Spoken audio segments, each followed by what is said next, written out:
Yeah, go ahead. Hello, everybody. My name is Mauli. I'm going to be doing a short presentation on a paper titled Evaluation of the Safety, Tolerability, and Efficacy of Pimavanserin versus Placebo in Patients with Alzheimer's Disease Psychosis. And this was a phase 2 randomized placebo-controlled double-blinded study. I don't have any conflicts of interest.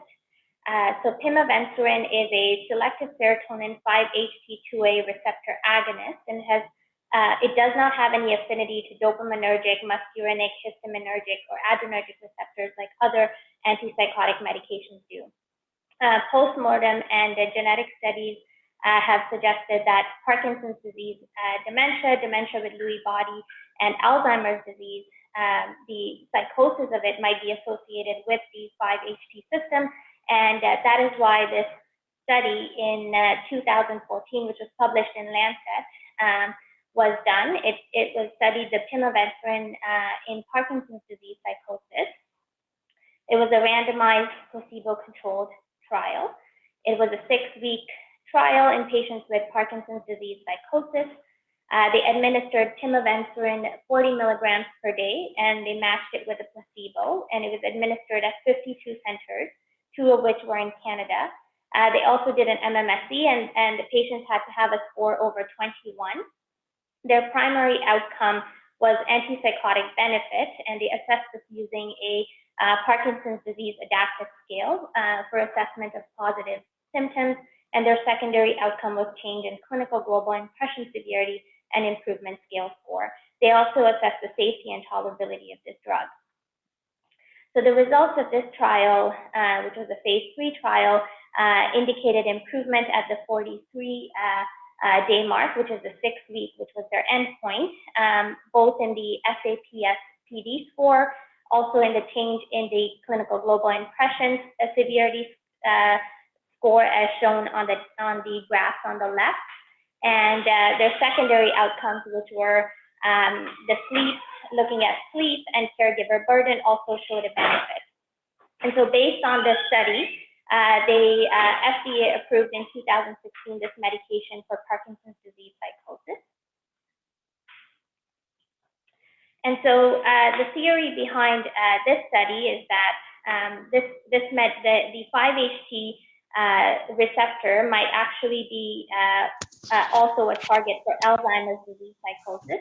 And this study, which was published in Lancet Neurology in 2018, in March, was done for that reason, and they looked at the safety, tolerability, and efficacy of pimavanserin in Alzheimer's disease psychosis.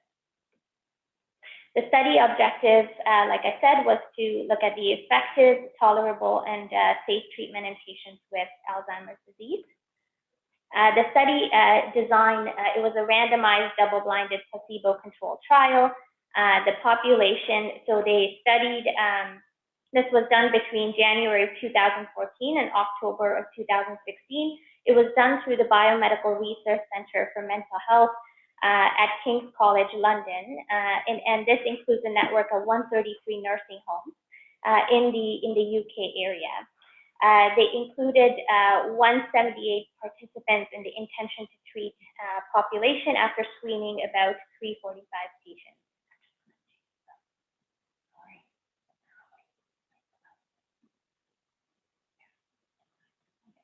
Sorry about that. They used tools, the NPI-NH, which is a neuropsychiatric inventory nursing home version, and the ADCS-CGIC, which is the Alzheimer's Disease Cooperative Study Clinical Global Impression of Change, and the SAMAISS, which is the Cohen-Mansfield Agitation Inventory short form, and these have been tools that have been previously validated. Their inclusion criteria included, so they included patients over the age of 50 with possible or probable Alzheimer's disease, as based on the NIN-CDS ADR-DA criteria, and they had to meet the Jesse-Finkel criteria for psychosis of Alzheimer's disease. They had to have psychotic symptoms, so visual or auditory hallucinations and/or delusions. And and they had to have these symptoms a month prior to screening, and at least once a week in the 2 weeks prior to their baseline scoring. and they used the NPI-NH scale. Patients had to have more than 4 if they had either hallucinations or delusions, or 6 if they had both. And they had to be at the nursing home for more than 4 weeks, not bedridden, and at a facility throughout the study. And patients had to have warranted the use of antipsychotics after completing a brief psychosocial therapy for 3 weeks, which they did on all their patients. The exclusion criteria was if patients had a history of significant psychotic disorder, which was previous schizophrenia and others. Medications, if they were previously on antipsychotics and continued through the study. QT prolonging medications, any centrally acting anticholinergic medications. If there was any change in the antidepressant or anxiolytic dose, or the acetylcholinesterase inhibitor or memantine dose, they have to have the same dose for at least 3 months. And during the study, patients had to be able to communicate verbally. If not, they were excluded. And if they had any medical surgical procedure that would interfere with the conduct of study, they were excluded. This was, they randomized patients 1-on-1, and they stratified by baseline, MMSE score of less than 6 or more than 6, and the NPI-NH score of less than 12 and greater than 12. And they administered patients with Pimavanserin, 2 tablets of 17 milligrams versus placebo for 12 weeks. Their primary outcome was efficacy of Pimavanserin versus placebo, and they defined this as a change from baseline to 6 weeks in the NPI-NH psychosis score. And their secondary outcome, they used various scales. They used the ADCS-CGIC to monitor behavioral symptoms at 6 and 12 weeks, the NPI-NH agitation, aggression, sleep, and nightmare behaviors to assess those domains, and they used the SMAISS to assess agitation. And so this is their table 1. They didn't provide the p-values, but they did mention that there was no difference in the Pimavanserin versus placebo group. You can note that these patients were mostly women. They were about mid-80s. The average age was mid-80s. Few people were on previous antipsychotics, so about 12% in the Pimavanserin versus 7% in placebo. And 1/3 of the patients had a NPI-NH psychosis score over 12. So just to get an idea, the NPI-NH score is calculated by frequency and severity, and each, the hallucinations and delusions end up having a score of about 12, and added together is how you get the NPI-NH psychosis score. And again, about 20% of the patients had an MMSE less than 6. So this is their results. On the left is a graph that looks at the study duration on the horizontal axis and the adjusted mean change from baseline on the vertical axis. And they have their 12 weeks. Their endpoint, primary endpoint, was a 6-week duration, which I've highlighted in the rectangular box there.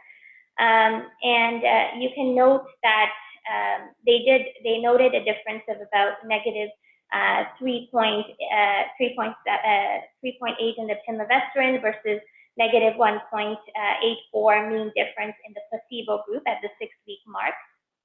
What's interesting is that you note the placebo, which is noted by the blue line, and the red, which is noted the Pimavanserin. There's both a decline in the score from until 4 weeks, and then beyond the 6-week point as well. And you don't note the difference after that 6-week mark, which makes you wonder whether this was by chance that they noted the change at 6 weeks. They also, on the right, the figure, they also looked at the response rate at week 6 in the NPI-NH psychosis score. And they used 30% as their predetermined significant point, and they noted that 55% of the Pimavanserin group noted improvement as opposed to 37% in the placebo group, which was significant. Their secondary outcomes, they did not note any difference in 17 out of 18 secondary and exploratory outcomes, and 6 of 7 subgroup analysis did not show any evidence for efficacy. What did show was the NPI-NH irritability and lability score. as well as the NPI-NH. If the psychosis score was over 12, that was significant when compared to less than 12. And if patients were not on previous antipsychotic use, when they compared that to the previous use of antipsychotics, was significant. As noted, there was no significant difference in the ADCS-ADL score or the overall agitation and aggression in the CMAI-SF. They also looked at safety. They assessed during study and follow-up by telephone at 4 weeks as well, and they noted a serious adverse events in 17% of pimavanserin versus 11% of placebo. They noted that agitation, aggression, and peripheral edema was more common in the pimavanserin group, and there was more weight loss as well noted, as well as a change in QTC in the pimavanserin group. So the critical appraisal, these patients were randomized. There was concealment. The groups were similar and the study was blinded. There was intention to treat, and this is a placebo-controlled trial. About 26% in the pimavanserin group and 20% in the placebo group were lost to follow-up. And whether these patients are similar to our patients, so these were nursing home patients. They were mostly women, white ethnicity, and mild to moderate psychosis. And so they noted clinically important outcomes, and they considered a lot of the clinically important outcomes, including function, but longer follow-up would be beneficial.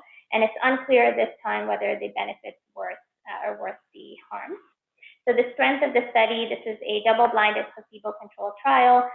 They did consider function as part of their secondary outcome, although it was not powered for that. They did use the brief psychosocial therapy during screening to identify those that actually needed the pharmacological therapy. They involved 133 nursing homes, which includes frail elderly participants in a natural setting, which many studies don't. And they did stratify by MMSE and psychosis score, and they followed beyond their primary endpoint, which was 6 weeks, although some would argue that 12 weeks is not enough follow-up, especially for a medication, and to know the side effects. So that would be one of the limitations. The funder of the study had a role in study design, data analysis, data interpretation, and writing the report. So you wonder if there was any bias.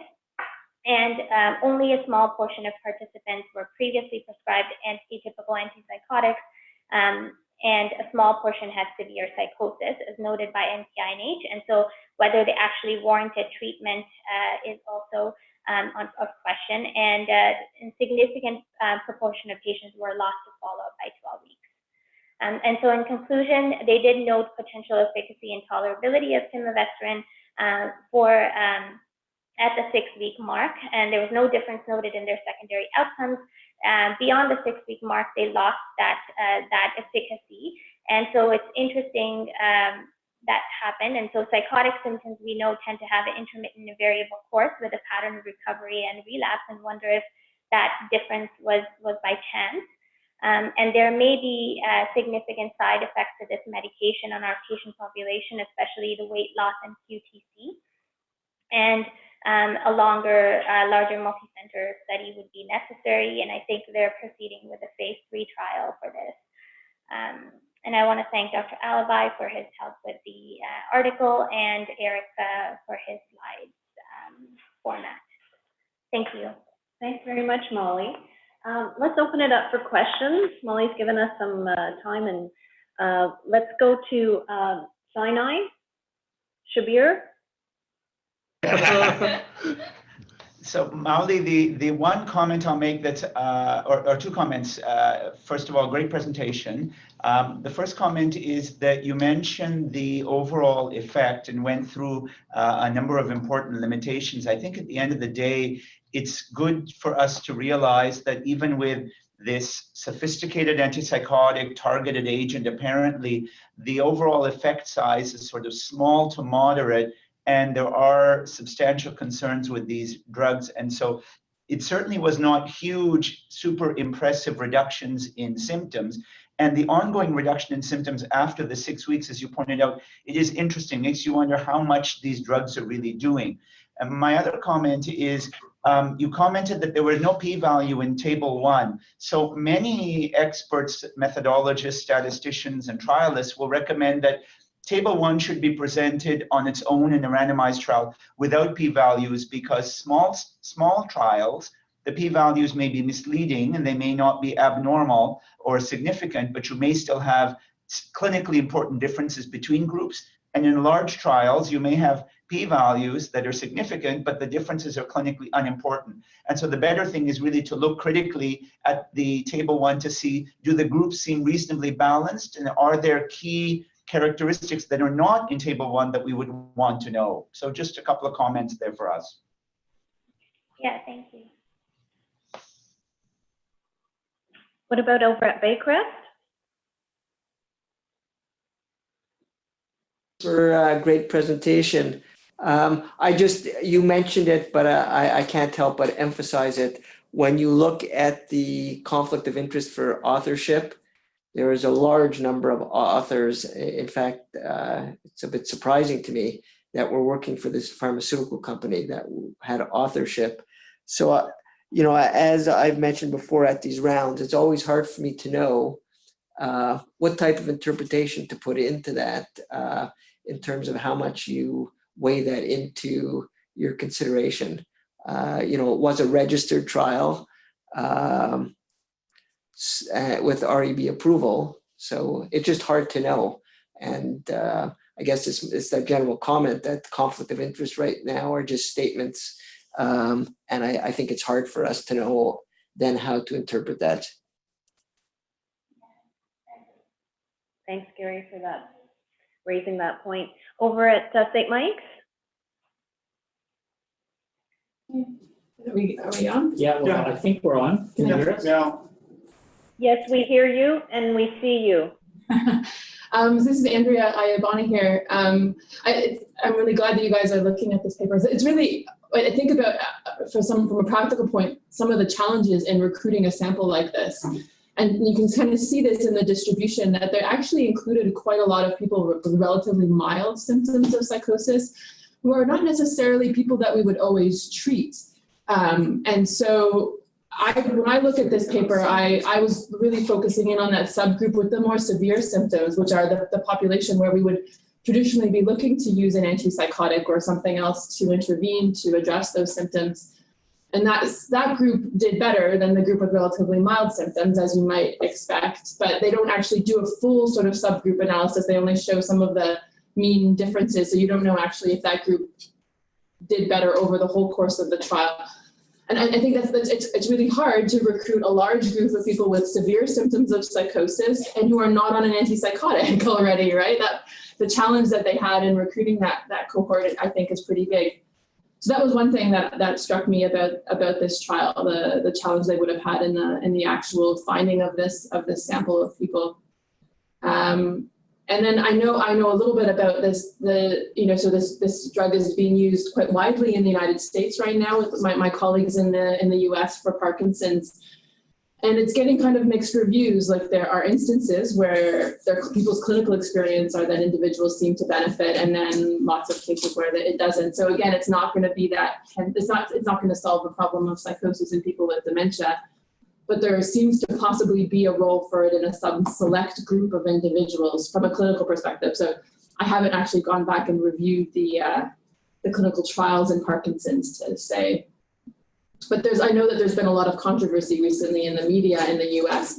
about that this drug was perhaps rushed too quickly through the FDA, and that there's been a lot of post-surveillance sort of issues that have arisen.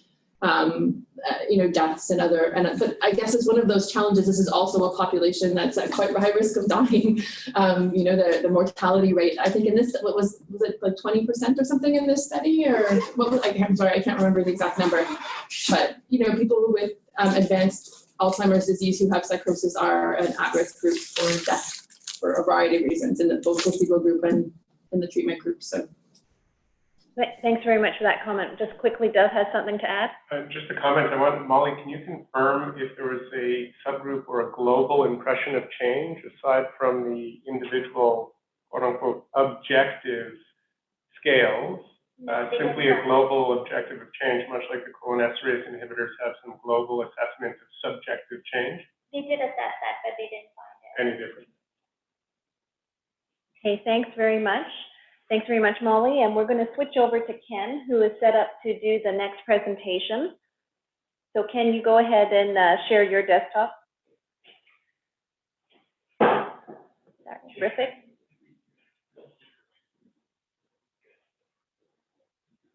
And anytime you're ready. All right. I think everything looks okay for everybody, right? All right, so I'm going to start my presentation. Please let me know if there are any problems with the communication.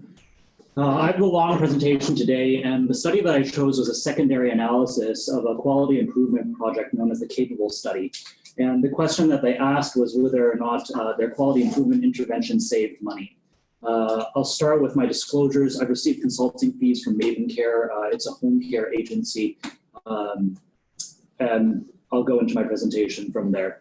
I wanted to start with my overview. I'm going to start with my objectives, talk about the Capable study, and then look at how they conducted their study to look at whether or not the trial resulted in savings in Medicaid costs.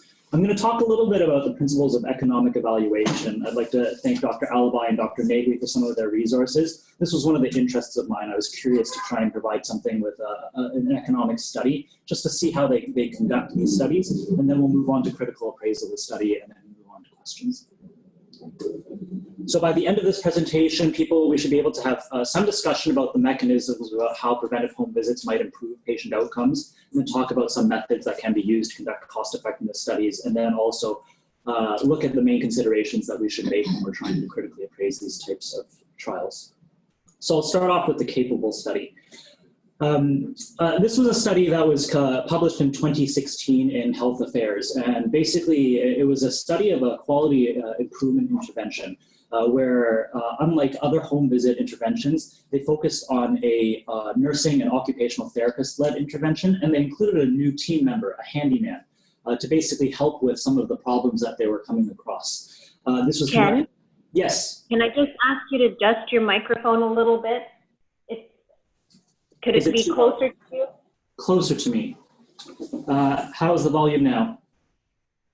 I guess that's good. It's just a little warbly. Yeah. Okay. And then is this, just if someone can move this larger device closer to me, and we'll see whether or not between the two things are better. So this trial was conducted in Baltimore, and they quote here that they recruited patients from all but the wealthiest neighborhoods. They didn't go into further detail. They had 234 patients. They were all elderly or older adults. They were 83% women and 80% African American. They were all living alone, living in their own house, and 45% were living alone, and it was recruited through mailings and advertising. They had to have reported some difficulty with their ADLs or IADLs, and here that the average reported difficulty for their ADLs and IADLs were about half of them, and they included individuals who were duly eligible for Medicare and Medicaid. They excluded individuals with cognitive impairment who were already receiving home services through another program and who had been hospitalized 4 more times in the past year. The intervention itself was a 5-month program. They had 6 OT home visits. The OT was responsible for setting functional goals and doing a home safety assessment. The nurse visited 4 times, and they dealt with other health issues, including strategies for managing pain, their medications, and also liaising with the primary care physician. And lastly, the handyman, their involvement was they contracted out to a service organization. They were given up to a full day's worth of service. It could have been split across different hours, and they paid for home repairs, assistive devices, as well as home modifications. I bring this up also just because I've been on a couple of home visits where we identify lots of problems and then we don't fix them. And I suppose that was the benefit of this intervention, where they had someone on the team available to fix some of the problems they detected in the home. There was no control group. It was a before-after study, and the results basically demonstrated that there was an improvement in ADLs, IADLs, depressive symptoms, and the number of home hazards. As far as the amount of improvement, they basically demonstrated that the number of ADLs or IADLs for which people reported difficulty halved.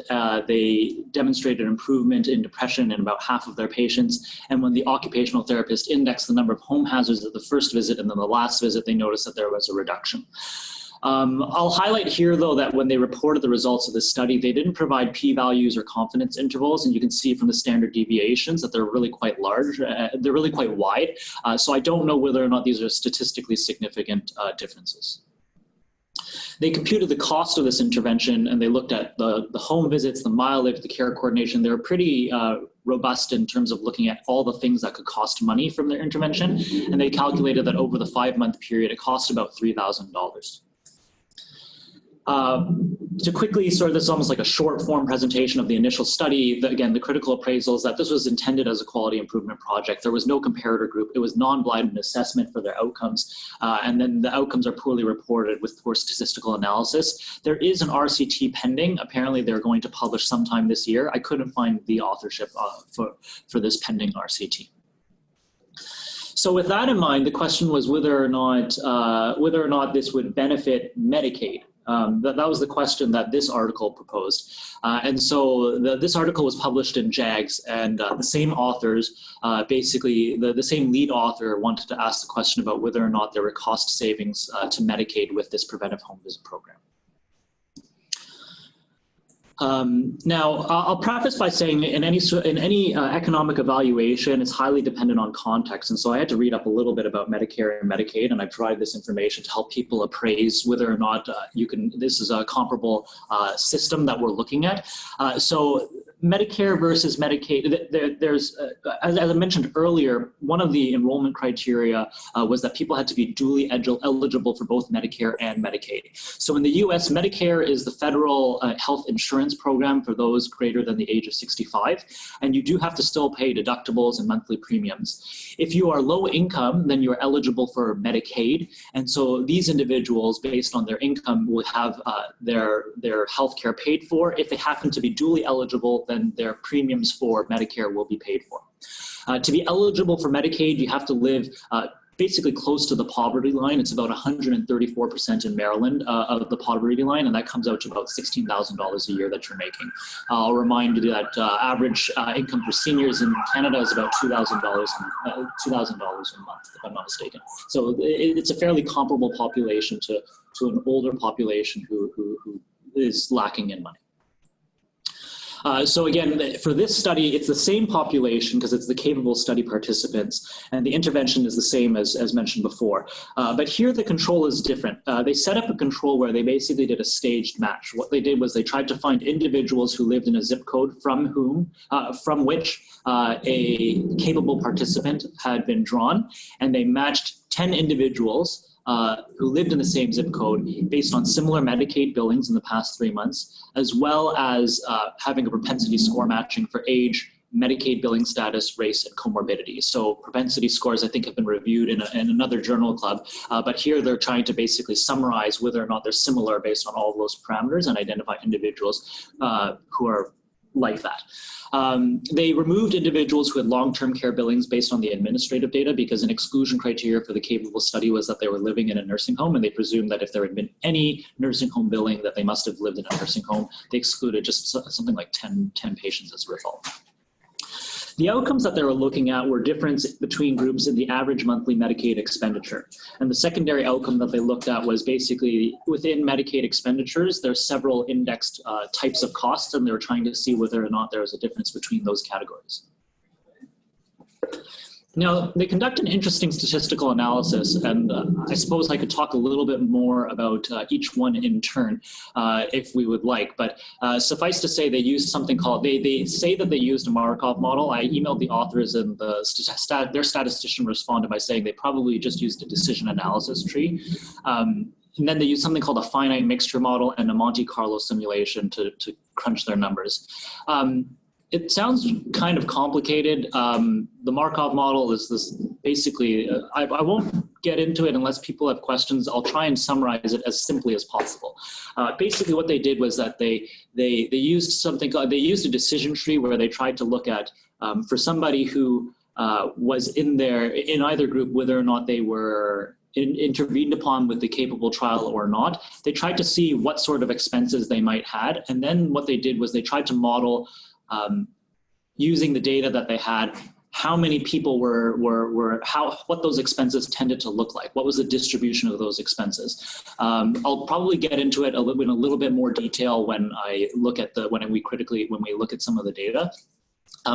But the long story short is that they basically it's sort of like, the way I think about it is that they basically created this big Plinko machine, and they tried to roll the costs into each group. So basically what they do is you start with people who are in the intervention arm, and then you try and look to see whether or not they received, you start with people who are in the comparator group, or you're in the intervention arm, so that's in the bottom group. Then you determine whether or not they had any expenditure, and here they're looking at the actual billing data, and then they're subdividing that into the type of Medicaid expenditure that they had. So I'll zoom in a little bit. Healthcare service A, healthcare service B, healthcare service X. These were things like inpatient costs, outpatient costs, pharmacy costs, etc. And then what they use, that finite mixture model, that graph that they did, they basically modeled all the costs that they had within their control group or their intervention group, and they tried to determine, they instead of modeling it as a single cost, just the average cost for all the people in that group, they came up with a probability distribution to try and describe whether or not they were a low-cost user or a high-cost user. So here, this is for, I believe this is for inpatient stays, and you can see that the distribution of costs for people with inpatient stays, they really vary, with the bulk of people being somewhere on the order of $7,000 for a month, but there's a long tail arm for it, where some people might come in for a short observation period or something like that. And so it's clear that it's not really one group, and the finite mixture model basically mixes these two distributions. And so after they calculate all these probabilities, the Monte Carlo simulation, what it does is it says, we'll take 1,000 patients and we'll run them through these probability models 10,000 times. So that's what 100,000 times. So that's what they comment on here.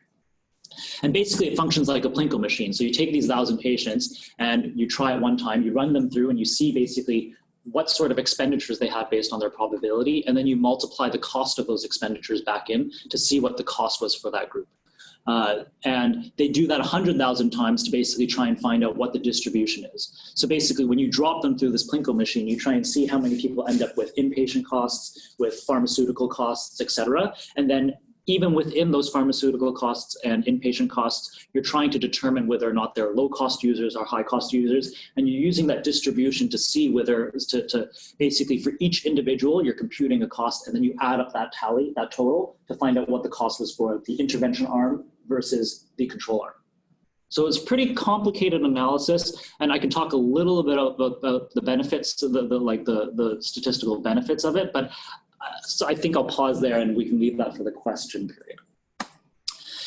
So to look at the trial itself, when they recruited, they had 281 participants in the capable trial. Many were ineligible for a variety of reasons.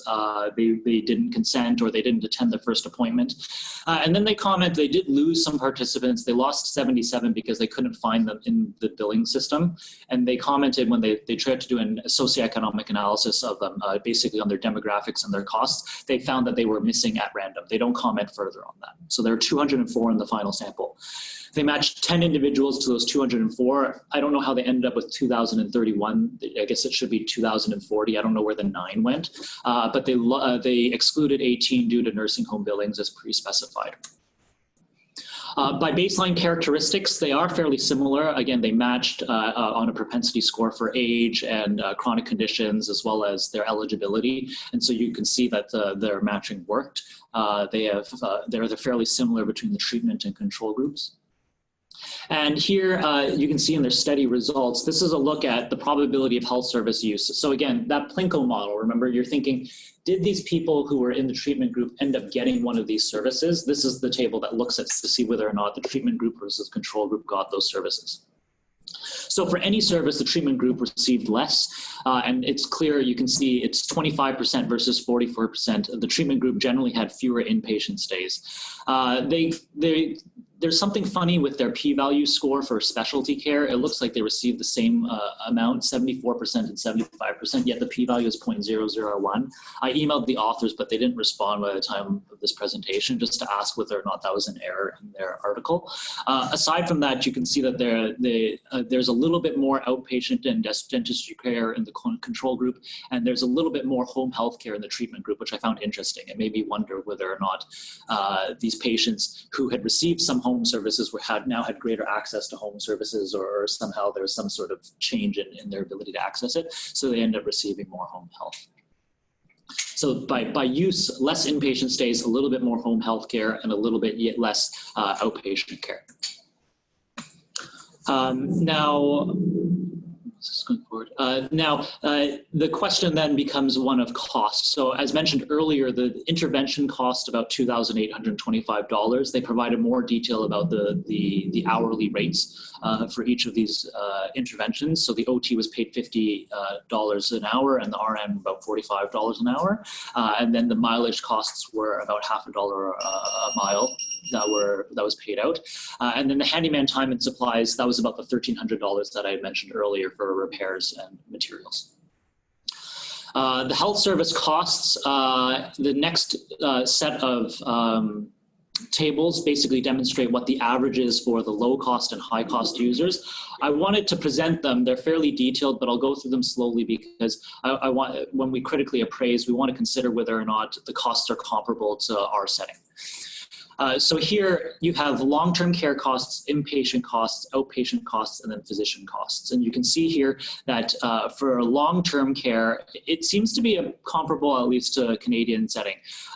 For the treatment group, they only had high-cost users. There wasn't enough of a tail. And you can see for long-term care, it's expensive. Long-term care is going to cost $4,000 if you're a low-cost user, about $7,000 if you're a high-cost user. Inpatient stays, there was a little bit more of a distribution in the comparison group. Most people have short stays, like this low-cost inpatient stay, but for some people, you have an average cost of about $3,600 with a standard deviation of about $21,000. And I imagine these are the people who end up in ICUs and stuff like that. You can imagine these are some high-cost users that end up costing Medicaid quite a lot of money. Outpatient costs tend to be a little bit lower, but I imagine once you roll in dentistry, you can imagine that you do have a high cost group that if you have an expensive outpatient dental procedure, it can cost a fair amount of money. And physicians actually don't cost that much money because it seems like it's just the billing. It's just the billing for the assessment rather than necessarily a procedure. So I felt like that seemed comparable. And you can see in the comparator group that probability. You can see what distribution is a low cost user versus a high cost user as well. So generally speaking, physician tends to be low cost user. It's probably just one visit in the month, and then for a smaller set of patients, they might have more visits with the doctor. For specialist care, again, similar as the physician care. Home health care, as you can see, there was increased expense in the treatment group. So there were some high-cost users in the treatment group that ended up having about $5,000 in expenses.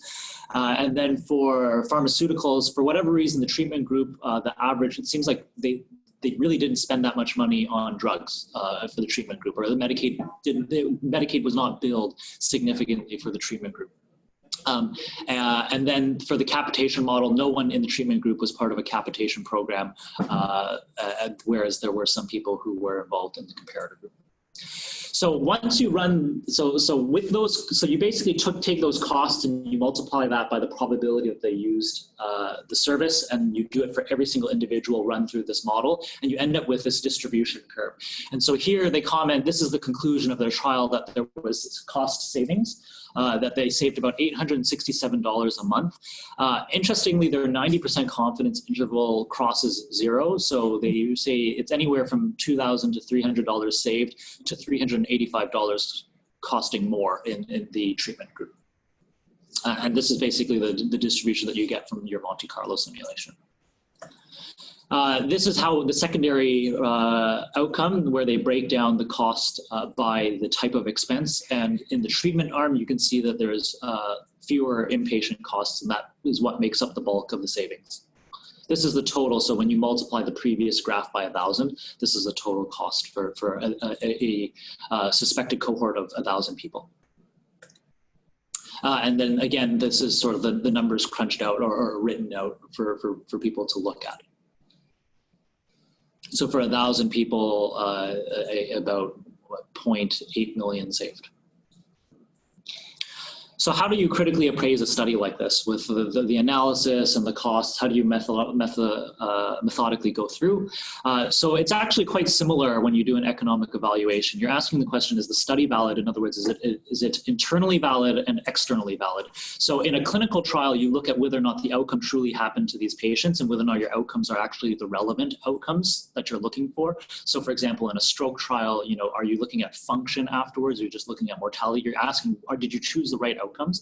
And external validity, you're looking to see whether or not these patients are similar to our patients. So when you're doing economic analysis, you're asking, did the costs and benefits that we looked at, are they really applicable for the trade-offs that you're actually asking? And then for external validity, you're asking, are these costs and benefits similar to where I practice in addition to the clinical parameters? And so when we ask whether or not the study is valid, this is a checklist that was developed that was published in JAMA. I think I've forgotten to include the references in a different slide. But when you're asking, first of all, whether or not the economic analysis was appropriate, you're asking whether or not the question was clearly defined. And I think when I was talking to Dr. Zorzito, even before this presentation, we highlighted that really here they're looking from Medicaid's perspective, whether or not it saves money for Medicaid. So they're looking to convince basically insurance companies. The trial did not look at all about what the benefit was to the patient. So, earlier on in the Capable trial, they commented on, admittedly with some statistical weakness, they commented that patients demonstrated greater independence and improvement on their depression scales. They didn't factor this into the benefit of the trial whatsoever. So this cost comparison actually doesn't look at that at all.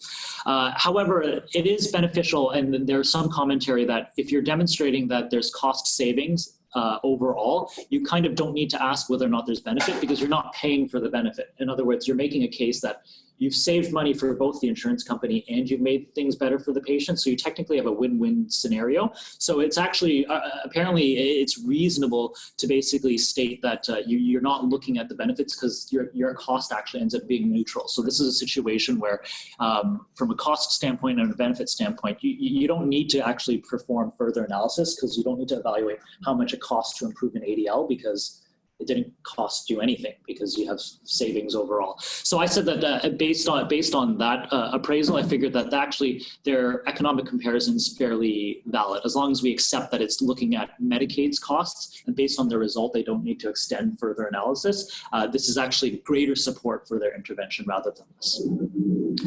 The costs and the outcomes, you're asking whether or not the costs were measured accurately, and I think we went through them to look at the overall costs, and I felt like they were they're pretty appropriately measured. Aside from this health service utilization, specialty care, I don't know why the p-value ended up 0.001.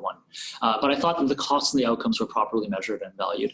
Now, this was probably the greatest weakness in the trial, where they didn't really look at how variance in cost might affect their analysis. And if you recall, I commented that they can't really conclude that there was cost saving because the mean was a cost saving, but there's a 90%, there's a chance that there was actually no cost saving because their confidence interval crosses 0. And so I felt like it was actually they didn't really allow for uncertainty very conclusively, and they've overstated their outcome as a result. And lastly, the question that comes up when you do any economic evaluation is whether or not the costs and outcomes are related to the baseline risk. In other words, does your treatment population have a different risk, and as a result, it looks like you have greater benefit than you're saying? In other words, your conclusion about your treatment group, is it truly fair?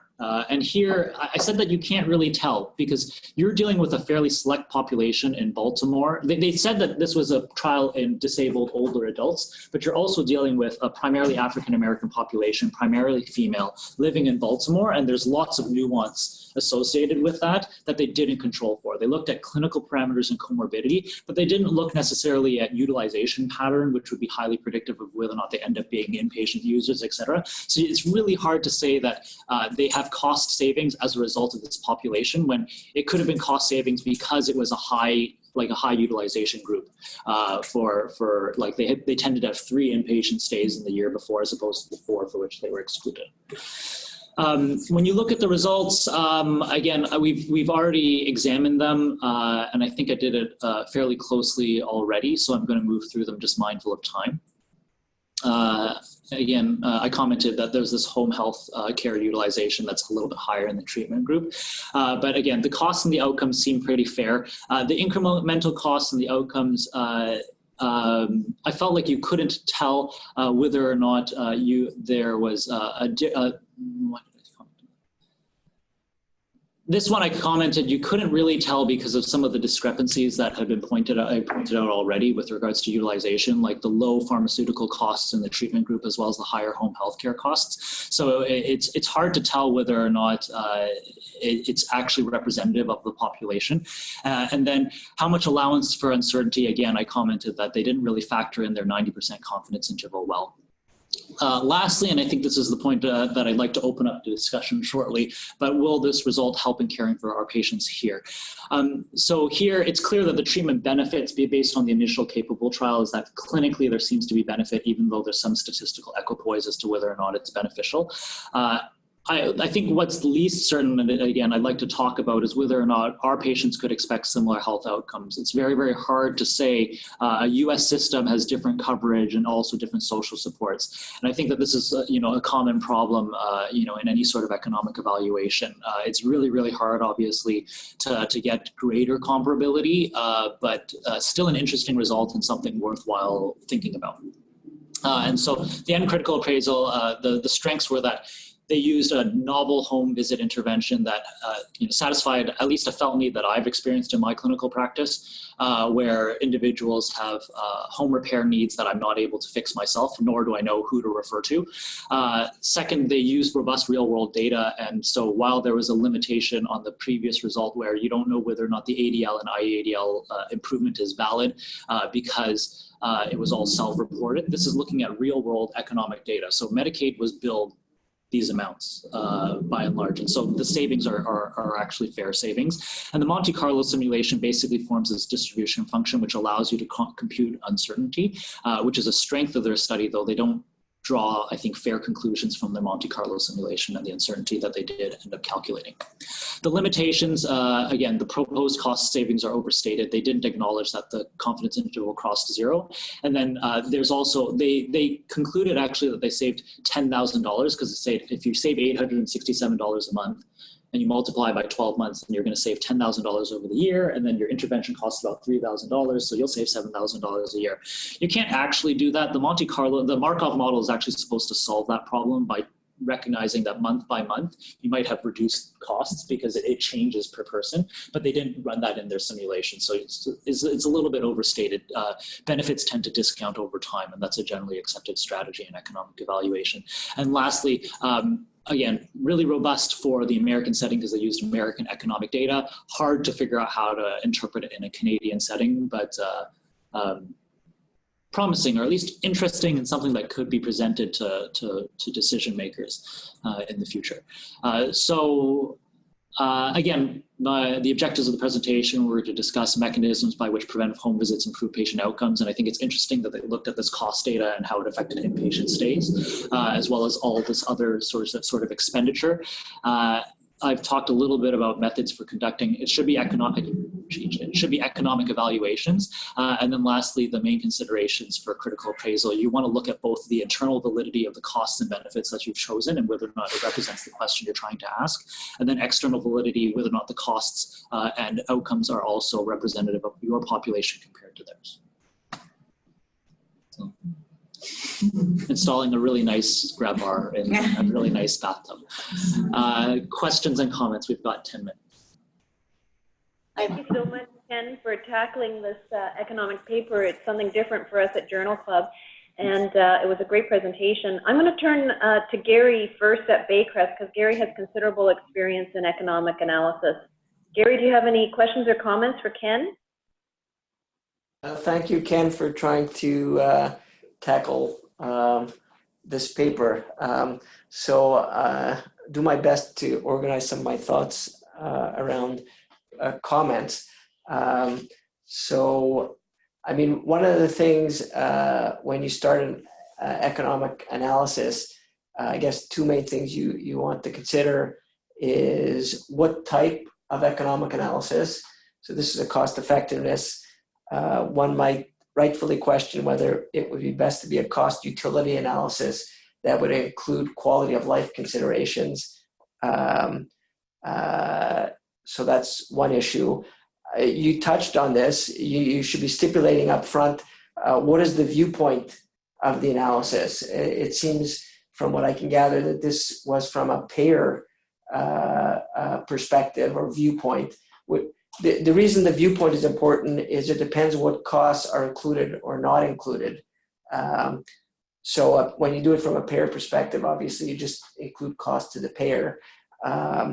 And often people prefer that even when you do an analysis from a payer perspective, that you also include, quotes, a societal viewpoint. So in other words, you look, are there costs to patients and or their families beyond those to the payer that can be important in terms of whether something will be taken up and be feasible. So those are important things. I guess ultimately the thing that is most critical with all economic analyses are what are the assumptions on which the paper is based, and how confident are you in those assumptions. And I'm not really feeling that was addressed in the best, most readily understandable way.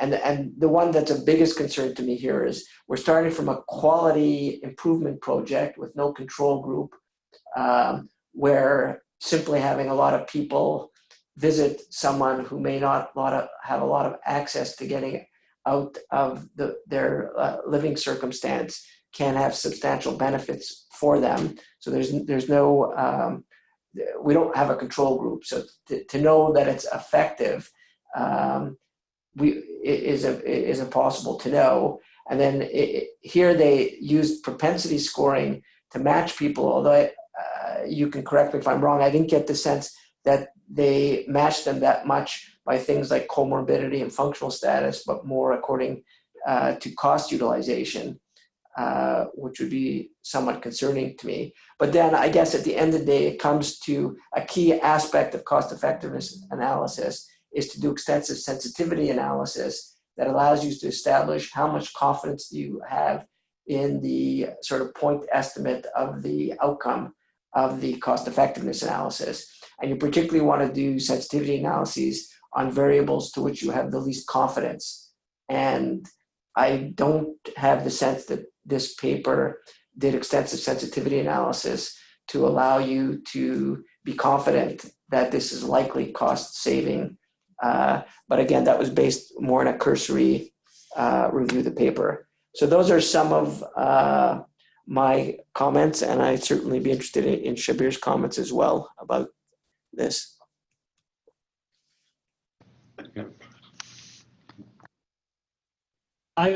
Just to I'll clarify, they did propensity match for comorbidity in the second stage, but you are right, they did not conduct any sensitivity analyses to try and see how different costs might affect their outcome. I wasn't sure, and I'd be curious to also hear other opinions. I think in their finite mixture model, they were trying to demonstrate that, well, you could have a high cost user or a low cost user. So they're trying to map it all out. I think if nothing else, it made me, reviewing this article made me appreciate just the complexity involved in an economic evaluation, that you have so much uncertainty, not just on the clinical parameters, but also on costs. And you realize that you're conducting like simultaneous statistical analysis. That'd be a good example, Ken. They had to make some assumption about high cost users in each of the groups. And, you know, so you'd like to see, so what was their baseline assumption about that? And then if they did a sensitivity analysis around the estimate of high cost users in each group, how much would that change the outcome of the analysis? Thank you. Very much for those really in-depth comments, Gary and Ken, for the presentation. Should we go over to Sinai? Thank you, and apologies if this is sounding like a tag team between Gary and I. It's not supposed to. I know that when we first got Ken's request to do this article, both Gary and I had some concerns, not in terms of the relevance, but the complexity and the fact that we don't normally cover this kind of paper in Journal Club. But Ken, I think you did a very nice job touching on and discussing, you know, without spending an hour or two, on a lot of different issues and cost effectiveness, including bringing up the Plinko model from Monte Carlo. So I think you tried to present it in a way that created a fair bit of clarity and understanding. I agree with all of Gary's points, and I have three other brief ones to add. When I think of critical appraisal, besides the questions you ask, when I look at a paper like this, I also think about the plausibility of the outcomes. And I'll give just one comment on this, that almost every single home-based randomized control trial of home assessment in geriatrics has shown greater utilization of certain services, not less. For example, emergency room visits, doctor's visits, because the nurse or the other therapist or whoever will say, oh, you need to go to your doctor to get this checked out and this looked at and so on. And that's been shown time and time again. And yet this study showed a reduction in almost every single area of utilization except specialty care. So it does make me wonder about the choice of the control group, going back to Gary's point, and the lack of randomization being a major flaw. Related to that, when you look at table 1, you get very little information about how well matched the groups are. And this is critical when dealing with a non-randomized trial to understand how similar they are. They only report 6 dimensions, which are important, but there's a bunch of other things that I would want to know that they don't talk about. And then the last thing I'll say is I'm going to disagree with you, Ken, on one thing. And you said they didn't really incorporate things like quality of life and patient-reported outcomes. And while they didn't directly incorporate them, and Gary makes a good point about cost utility, where the utility factors in quality of life, they did incorporate them because when people have worse quality of life, they tend to change their healthcare utilization. They may go to the hospital more often, they may see doctors more often, and so on. And so it is factored in that dimension. It may not be factored in with a questionnaire, but it's not that they ignored those dimensions of how people feel completely, but they captured them through an economic lens, which is a partial capture, but it's not ignoring it completely. There's many more things that can be said, but I think those are the 3 that I wanted to add. Thank you. Put in the room there with you, Ken. Anybody have any questions or comments? Okay. Sorry, it's Camilla. I have actually a very basic question about economic evaluation. I thought in these studies, you're supposed to present something called an ICER, an incremental cost effectiveness ratio. And so how does that sort of fit into this particular study in terms of the presentation of the results? I can comment on that. So formally, this is actually a cost analysis. So when you have cost effectiveness, you're looking at a trade-off between a cost and a benefit, and then that's what, or cost and a utility. So that's usually your like quality adjusted life year. So the benefit is the mortality benefit and the quality of life, and then the cost is the expense of it. And that's when you can compute an ICER. The cost effectiveness ratio, the benefit divided by the cost. Here, it was a cost analysis. They were just looking at the cost of the intervention and then the cost of their utilization afterwards. So really, it's actually, formally speaking, it's not, there was no well, I'll allow Dr. Alibai's point too, that it's rolled into their utilization parameter, but you're not looking at at a trade-off. And the only other point I'd like to make is, in this circumstance, they're claiming what's called a dominant strategy. So in other words, if your intervention actually ends up saving money, it's called a dominant strategy, and then you don't have a cost effectiveness ratio in a sense because it's dominant. That's another point. That's the ideal world for situation for an intervention, is you actually improve outcomes, but you also reduce costs.